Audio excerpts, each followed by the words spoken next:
The International Criminal Court has issued arrest warrants for Israeli Prime Minister Benjamin Netanyahu and former Defense Minister Yoav Galant over war crimes in Gaza.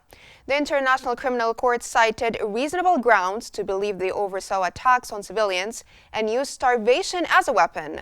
The court clarified that Israel's acceptance of its jurisdiction is unnecessary and stated that the disclosure of the warrants serves the interests of victims. Additional charges include murder, prosecution, and other inhumane acts.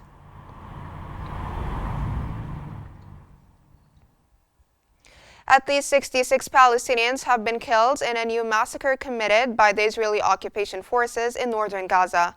At dawn, occupation warplanes bombed an entire residential block near Kamal Adwan Hospital, killing 66 civilians and injuring more than 100 others. In the aftermath, medical staff struggled to treat the victims due to a shortage of rescue crews.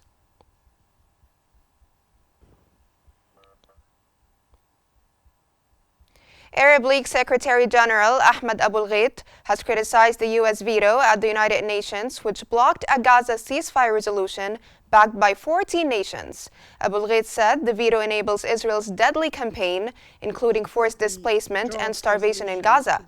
He also remarked that the veto exposes the UN's failure to address regional conflict and advancing plans from the Israeli far right to further annex and resettle Palestinian territory. Those against?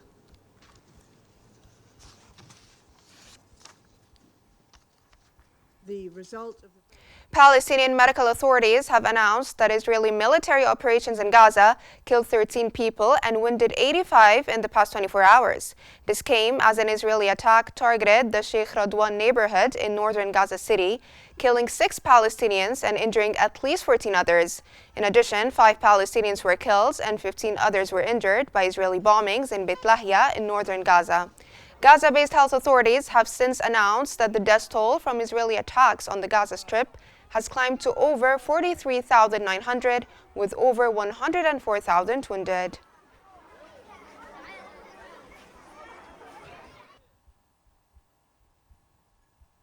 Four Palestinians have been killed and others were injured after occupation warplanes bombed the city of Khan Yunis.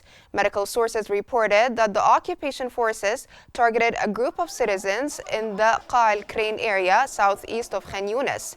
This came after an Israeli airstrike hit the southern part of al-Mawasi yesterday, killing more than 7 people.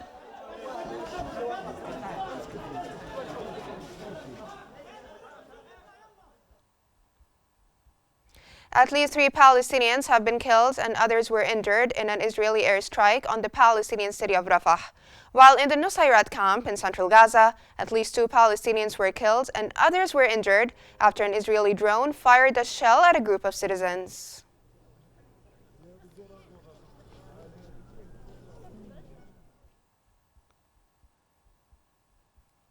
The Commissioner General of the United Nations Relief and Works Agency for Palestine Refugees, Philip Lazzarini, has confirmed that the civil system in Gaza has been completely destroyed. On social media, Lazzarini stated that 80% of the Gaza Strip are high-risk areas, noting that northern Gaza is suffering under a stifling siege and that people have not received humanitarian aid for more than 40 days. He reported that residents have no safe haven and are searching for the most basic resources. You have all followed recently the adoption of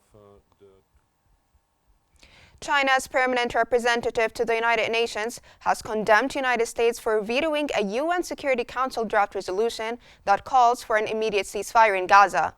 The Chinese envoy expressed China's disappointment with the result of the vote and stated that this move has shattered the Gazan people's hope for survival and pushed them further into darkness and desperation.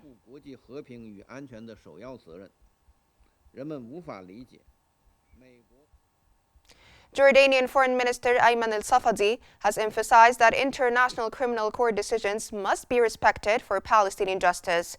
Speaking alongside European Union Foreign Policy Chief Joseph Borrell, al-Safadi highlighted talks focused on alleviating civilian suffering in Gaza, especially in the north, and praised the European Union's efforts to support Gaza and address the humanitarian crisis.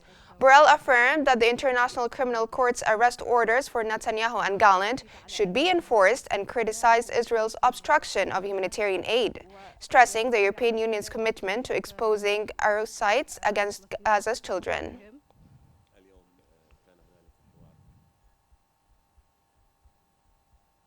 As Israeli airstrikes intensify into the 410th day of the conflict, Gaza faces a deepening humanitarian crisis. Bombardments on residential areas, medical facilities, and infrastructure have left dozens dead, including women and children.